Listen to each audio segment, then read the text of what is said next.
Ezequiel capítulo 33, versículo 11.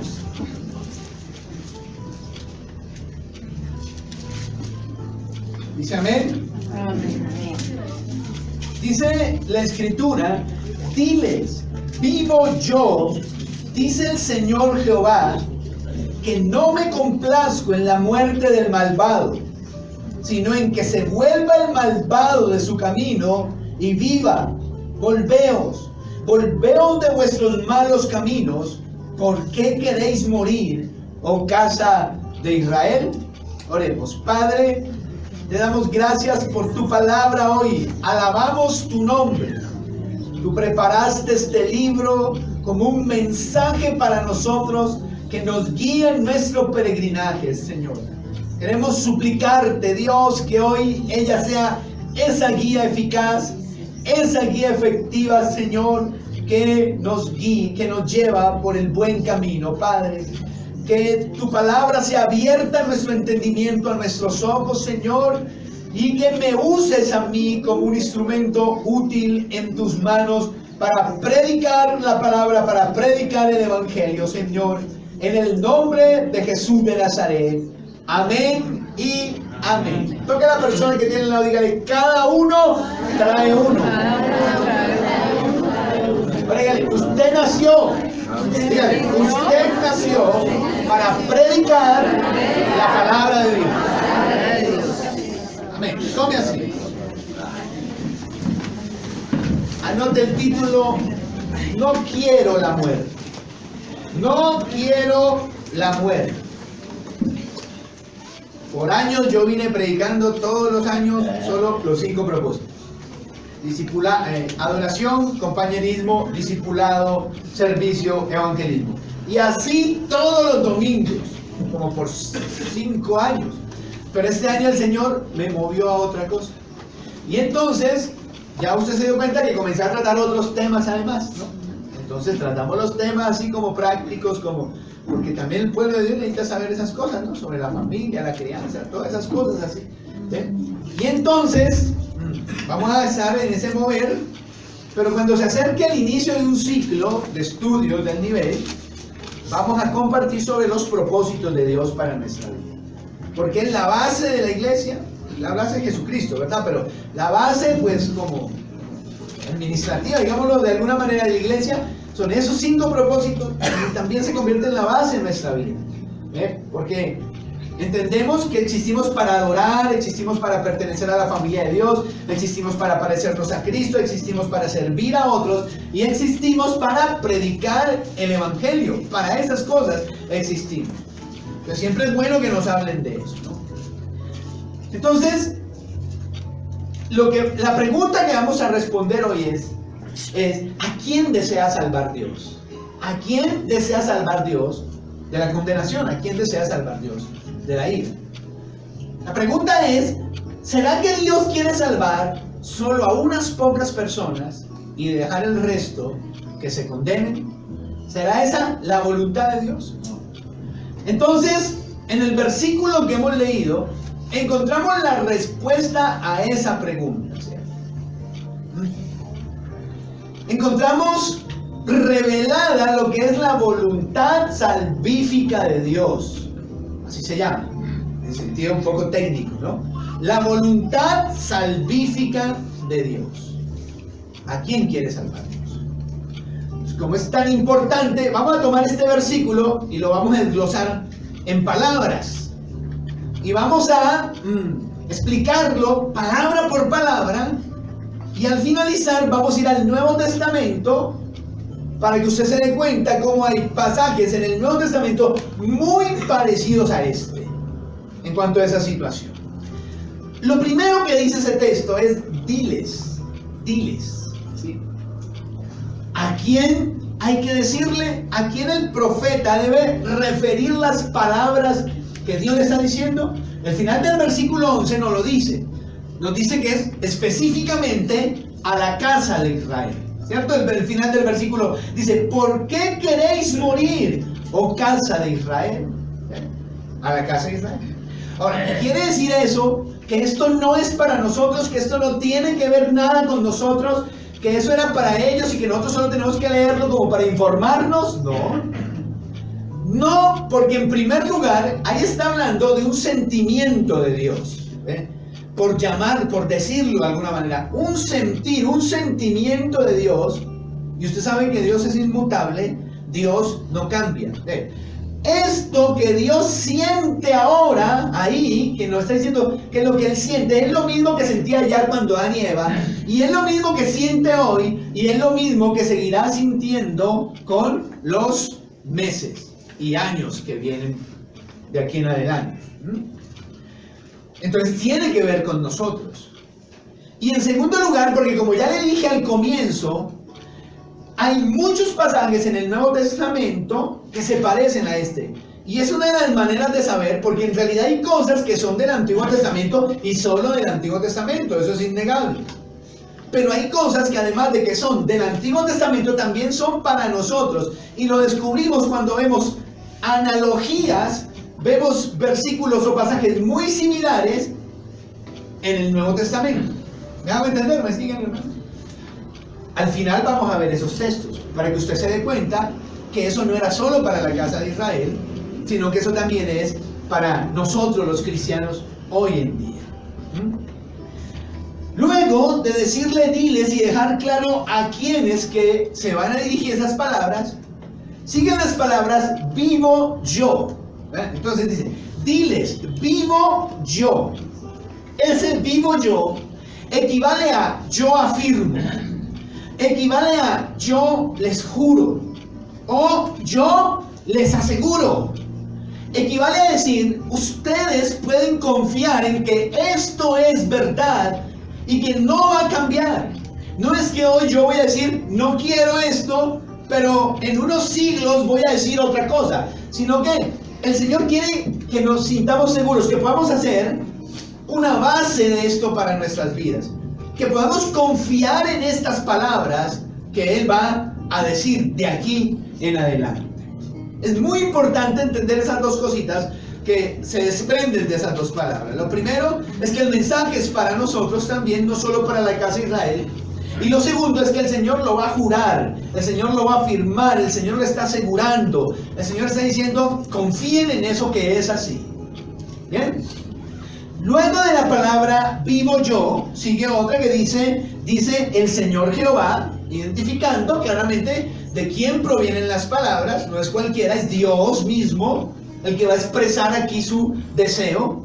Luego viene la palabra que no quiero, ¿verdad? Diles que no me complazco, dice mi Biblia.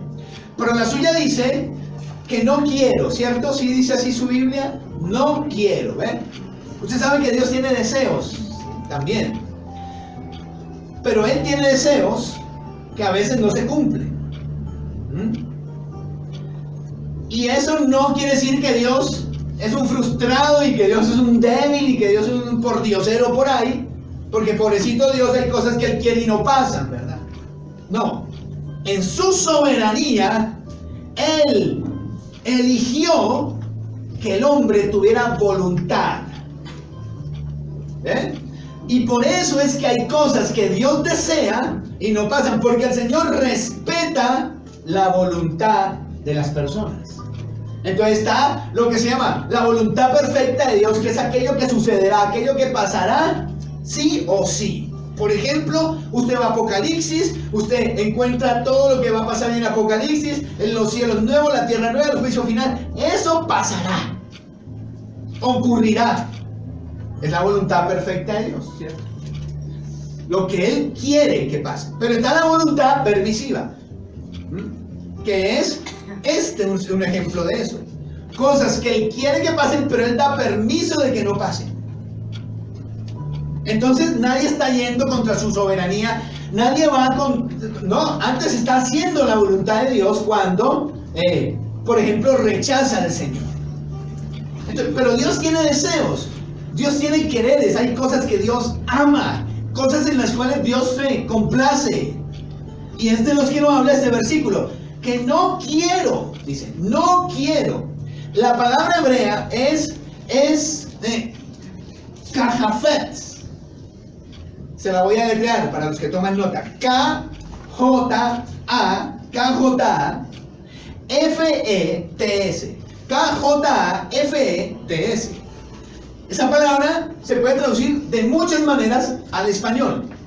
Le voy a hablar de cómo se podría traducir. Por ejemplo, quiere decir también amar, aprobar, codiciar, complacer, deleitar, desagradar, desear, placer, querer y voluntad. Se puede traducir también así. Ahora, si tenemos en cuenta eso, entonces nos va a quedar más claro que lo que viene, lo que el Señor quiere decir es que Él no se agrada con, no se agrada, santo. Se me olvidó poner esto en modo avión. Que Él, ¿dónde iba? Que Él no le agrada, ¿verdad? Que Él no desea, cualquiera de esas formas. Que Él no ama, Él no aprueba, Él no codicia, Él no se complace, no se deleita, no se agrada y por último, Él no quiere, lo que ya vamos a ver más adelante. Pero tenga eso muy claro allí. Todas esas cosas. De hecho, su Biblia dice, no quiero, ¿verdad? Pero aquí, la mía, por ejemplo, dice que no me complazco. Entonces, los que tradujeron esta Biblia dijeron, no, querer no, complacer.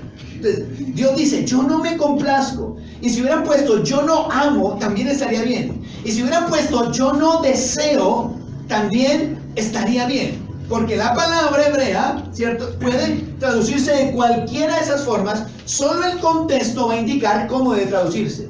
Pero el contexto indica que se puede traducir de cualquiera de esas formas.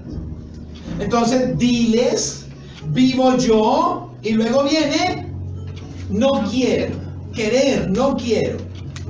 ¿Ah? Luego dice, la otra palabra clave dice, la muerte, la muerte, la muerte. Entonces, lo que Él no ama es la muerte. Lo que Él no quiere es la muerte. Lo que Él no, en lo que no se complace es en la muerte.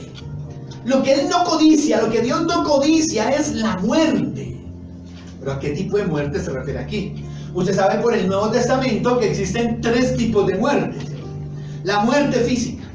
Algunos estudiosos creen que este texto se refiere a la muerte física.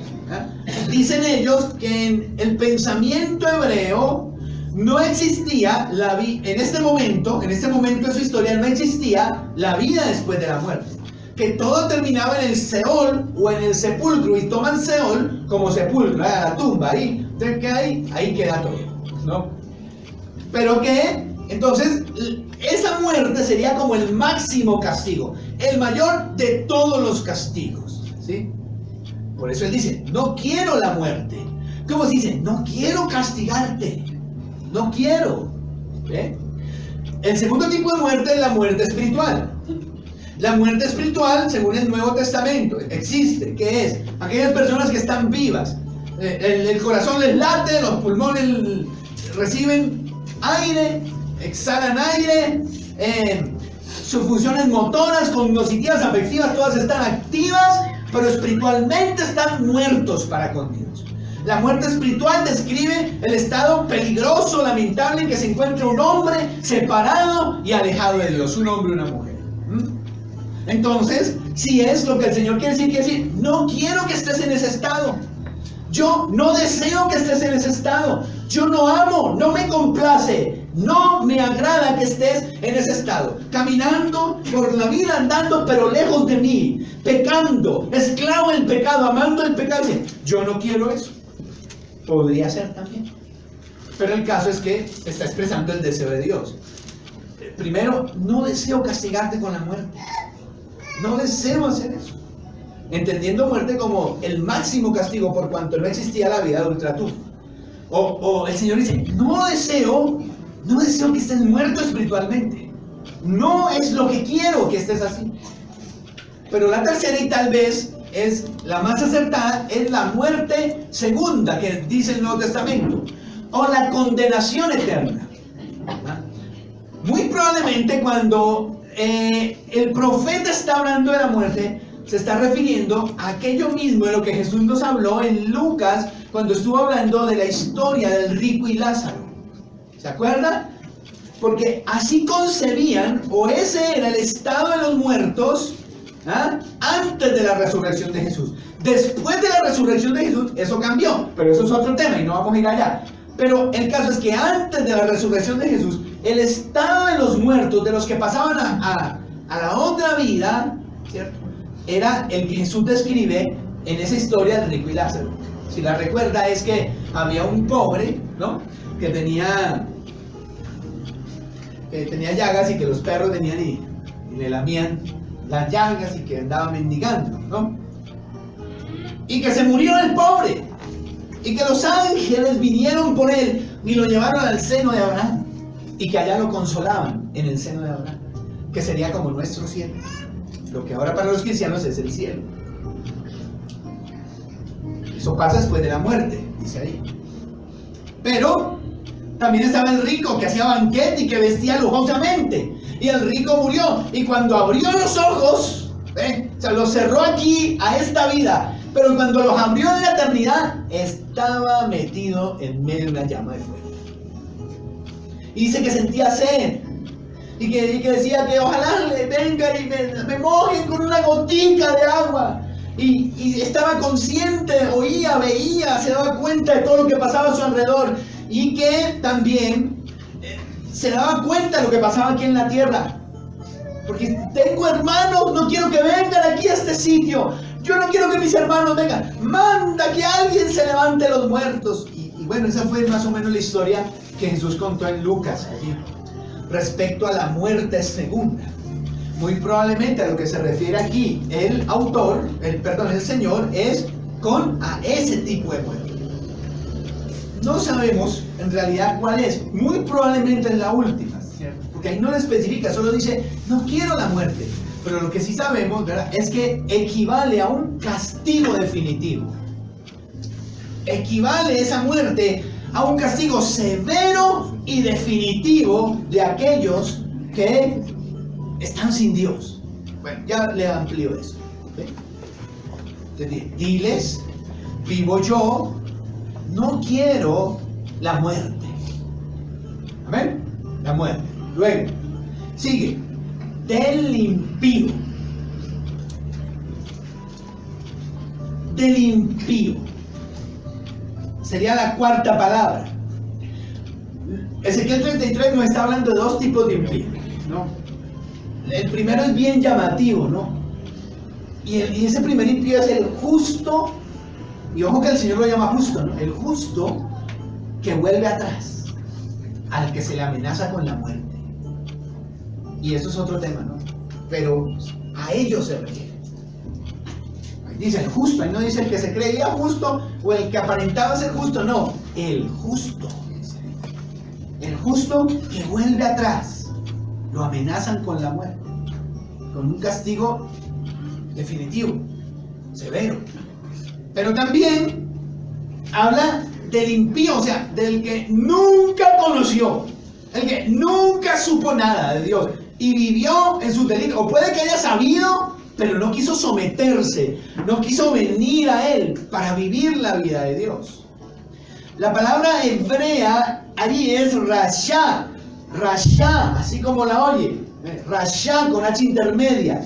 Rasha describe a la persona moralmente mala, a la persona que es activamente mala, a la persona que está condenada a muerte, al malvado, al pecador, al perverso.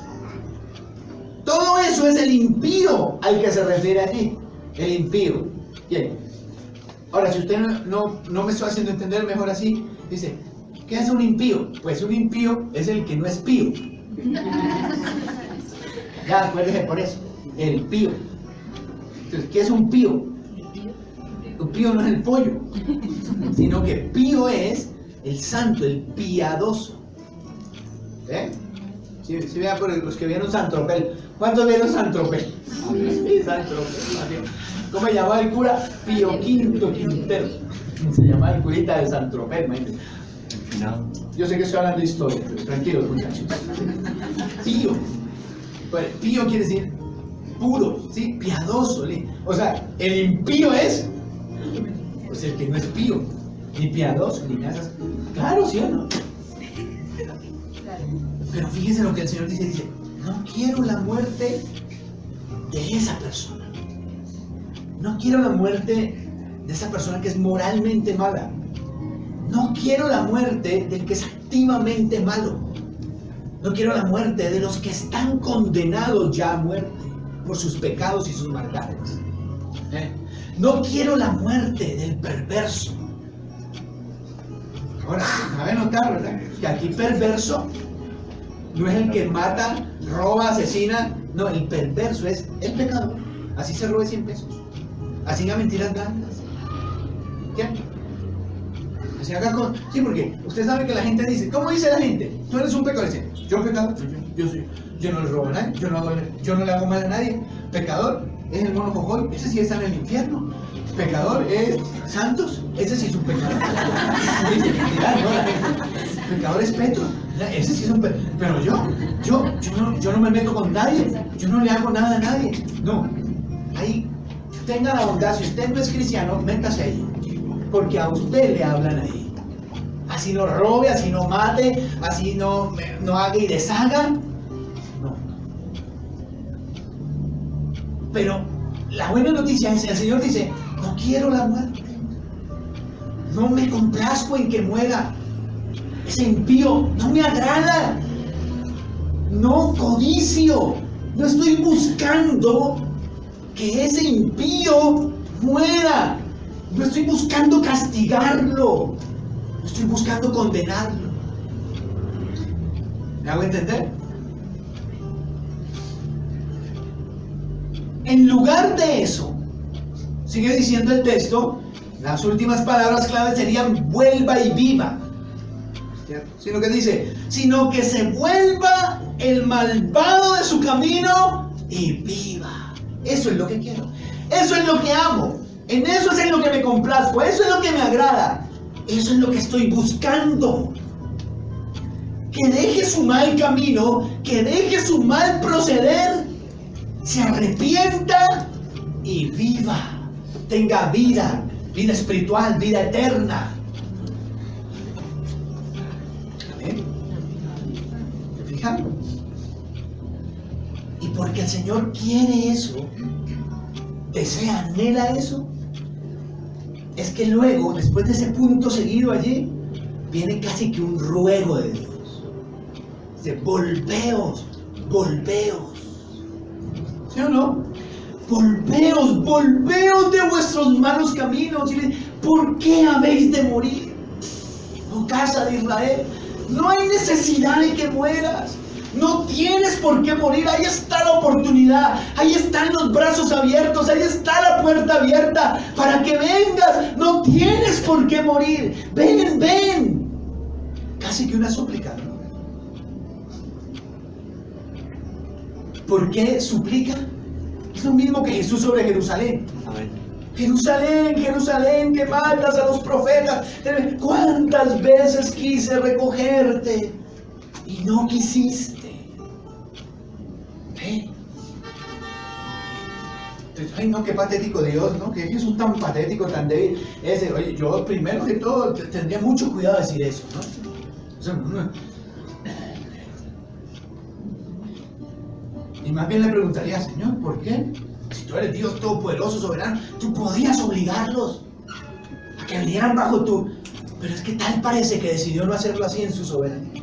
Decidió esperar, decidió respetar, decidió seducir, atraer, pero no obligar. Y por eso dice, ay, Jerusalén, Jerusalén, que matas a los profetas. Y ¿cuántas veces quise? Yo quería, ustedes no quisieron. Esa es la historia de tanta gente, ¿verdad? Dios los llama, Dios los busca, Dios los seduce, Dios los atrae, Dios hace milagros, contaba la hermana, ¿no? Hace favores, de todo, para mostrarles su realidad. Y la gente no quiere. No quiere. Y ahí está la palabra, volveos, volveos. Vengan, vengan todos. No tienen que morir. ¿Leyó Mateo 25:41 alguna vez? Apartaos de mí, malditos, al fuego preparado para los hombres malvados. ¿Amén? No. ¿Cómo dice? Apartaos de mí, malditos, al fuego eterno preparado para el diablo y sus ángeles, no para los hombres. Pero por cuanto Dios es justo, al que no quiere y no viene, Él lo tiene que juzgar. Y por eso lo manda al infierno. Son sus pecados lo que lo manda. Pero es Dios quien lo juzga y lo manda al infierno. Eso es verdad también. Pero antes de eso, Él clama. Él levanta la voz y Él dice: no tiene por qué ser así. Yo di mi gracia para que todos puedan venir a mí. Vengan a mí. No quiero su muerte. Le dije que al final íbamos a mirar unos pasajes del Nuevo Testamento muy parecidos a esto, para que usted no diga: no, es que eso era para ellos. Eso es solo para ellos. No. Hay unos muy parecidos aquí en el Nuevo Testamento, para que usted diga: también es para nosotros. También Dios sigue sintiendo lo mismo hoy día. Dios no desea la condenación de la gente. Dios no desea tener que juzgarlos. Dios no desea eso. ¿Dónde? Por ejemplo, lea conmigo 1 Timoteo 1:15. 1 Timoteo 1:15.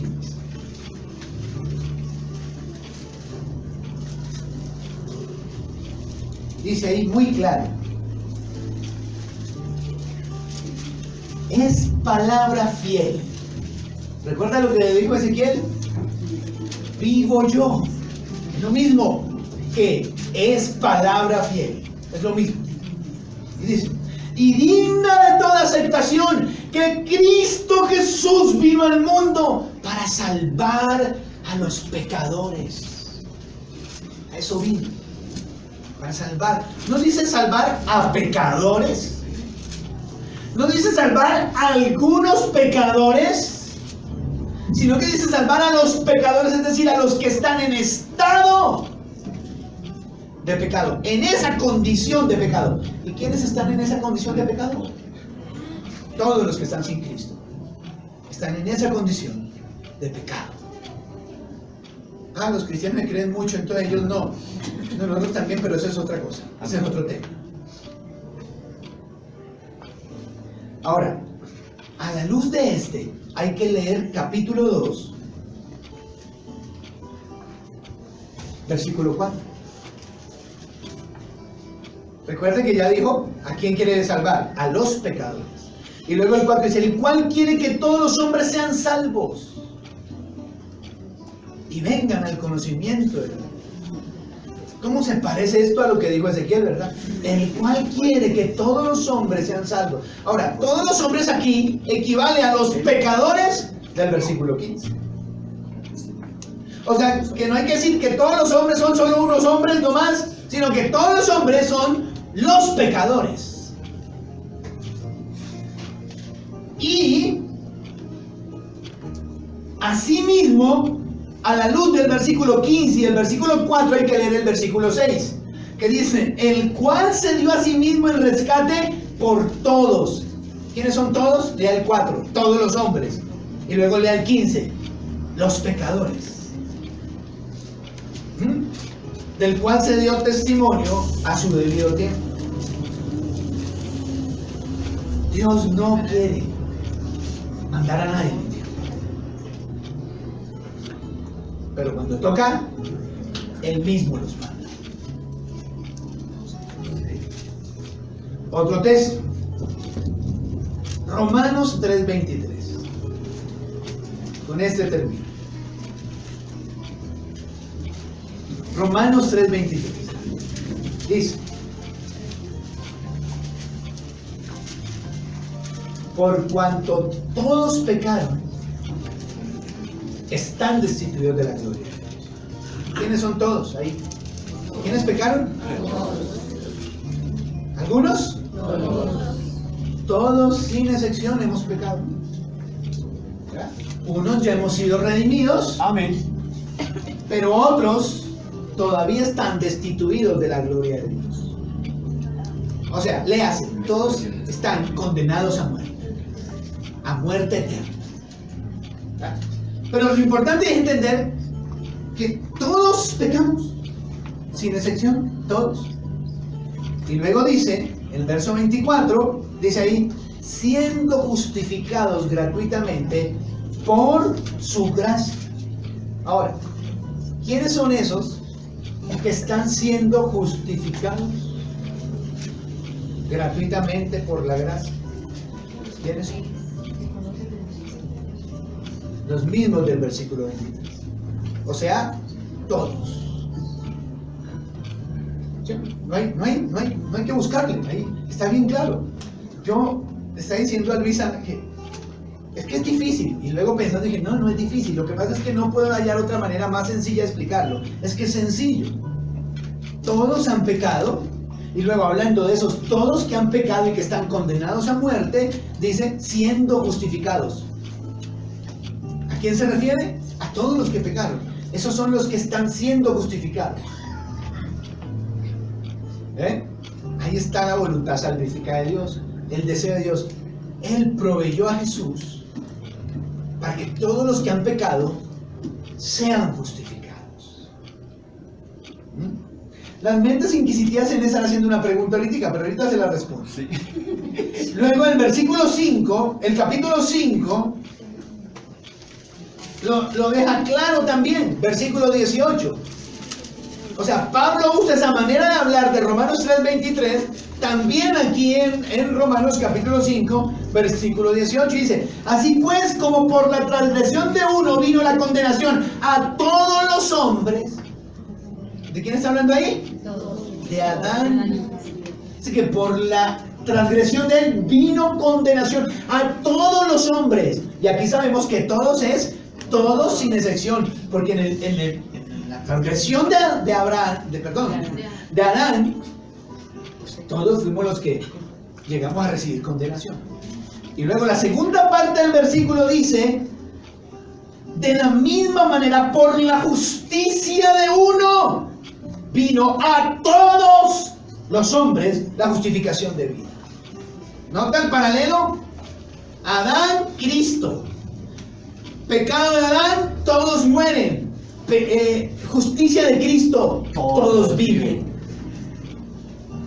Y no hay razón para pensar que en la primera parte del versículo todos es todos, sin excepción, pero que en la segunda es todos, pero en realidad quiere decir unitos nomás. No hay razón para pensar eso. Buena. Buenísima. No hay razón. Pero entonces usted dice, o sea que no hay para qué recibir a Cristo. No hay para qué arrepentirse, porque si automáticamente, porque Cristo murió, todos son salvos, todos reciben justificación, entonces ¿para qué convertirse? No hay que convertirse, ya somos salvos todos, así no nos convirtamos. No sea hijo del diablo.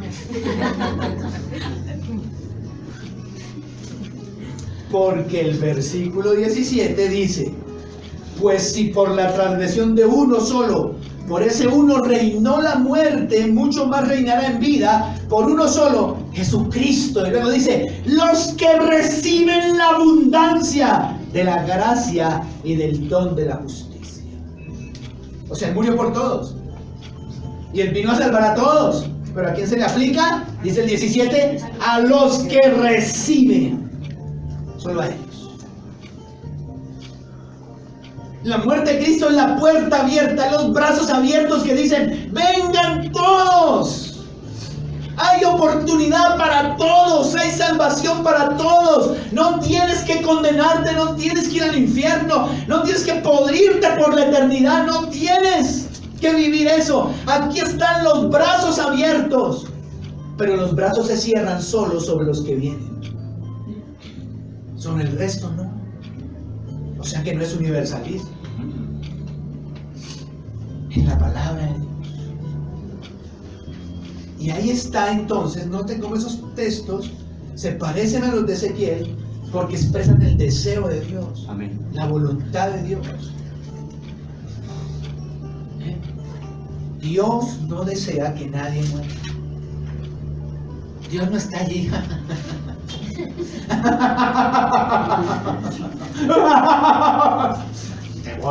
Te voy a hacer podrir en el infierno para mi gloria.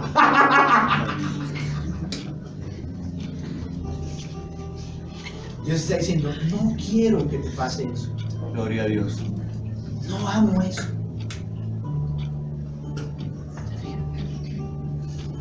Y ahora la pregunta es, ¿y usted lo desea?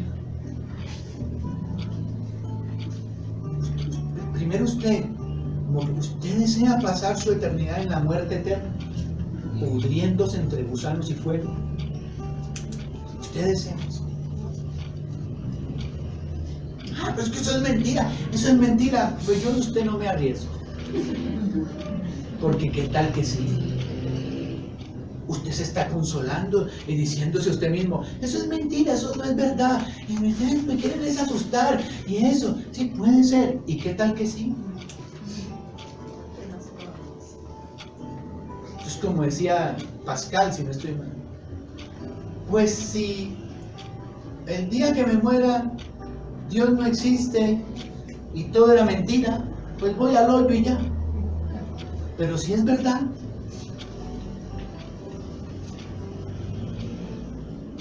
me voy a pegar una quemada que mejor no me arriesgo y creo en Dios. Esos filósofos son bueno, raros, ¿no? Por si acaso, digo. Por si las moscas. Pues. Pero ahora le pregunto a los cristianos, ¿y ustedes quieren que sus familiares? ¿Ustedes quieren la muerte de sus familiares? ¿Ustedes quieren la muerte de sus amigos? ¿Ustedes quieren la muerte del mundo? ¿Sabe una cosa? Cuando uno ama a Dios, lo que Él quiere se vuelve lo que uno quiere. Amén. Pero a veces uno ve a los creyentes, los cristianos, parece que quisieran. Se para el misionero aquí en la puerta de la iglesia con 15 trataditos, 10 trataditos, y casi que ruegan a los hermanos. Va a llevar trataditos, hermano. Va a repartir trataditos, hermano. Va a hacerlo, hermanito, sí. Ve. Y pasan los hermanos derecho. Parece que quisieran la muerte del impío. Parece que amaran la muerte del impío. Parece que se deleitaran en la muerte del impío. ¿Es lo que parece? No oran por los perdidos, no ayunan por los perdidos, no aportan para que al menos entonces otros ganen a los perdidos, no le hablan a los perdidos, están consumidos y atados de la vergüenza y el miedo. ¿Y si me regañan? ¿Y si me dicen? ¿Y si me sacan a perder? Pero entonces parece que se complacieran en la muerte del impío. Fíjate. Pero cuando usted ama a Dios, la pasión de Dios se vuelve su pasión. El deseo de Dios se vuelve su deseo. Usted quiere lo que Dios quiere. ¿Me hago entender? Así que esta es una invitación no solo para que usted entienda la voluntad salvífica de Dios, sino también para que entienda que usted nació para predicar la palabra de Dios y que es su deber diario. Si al menos no hablarle a alguien, por lo menos entregarle un papel a alguien. Por lo menos. ¿Que ese papel qué es? Ese papel. Ese papel puede hacer lo que usted no se imagina. Ese versículo que está ahí puede confrontar una semilla sembrada en un corazón. Y Dios hace su obra. Pero si dice ese papel.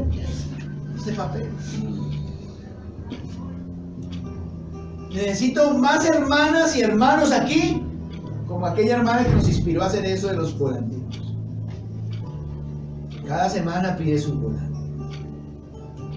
Y cuando va desde su casa allá en Terra Grande hasta el lugar donde tiene que coger el bus, todo ese camino se va repartiendo volantes, trataditos. Vea qué bueno, hagámoslo todos. Y uno pensó que todos lo iban a hacer. Porque qué desgaste es ese, qué tiempo le requiere uno eso, qué trabajo es ese. Y los misioneros se paran afuera y en la puerta, hermano, con los trataditos. Hermano va a llevar tratados, hermano va a llevar, hermano va a repartir, hermano. Y los hermanos pasan derecho. Porque parece que quisieran la muerte del impío. Ojalá eso cambie.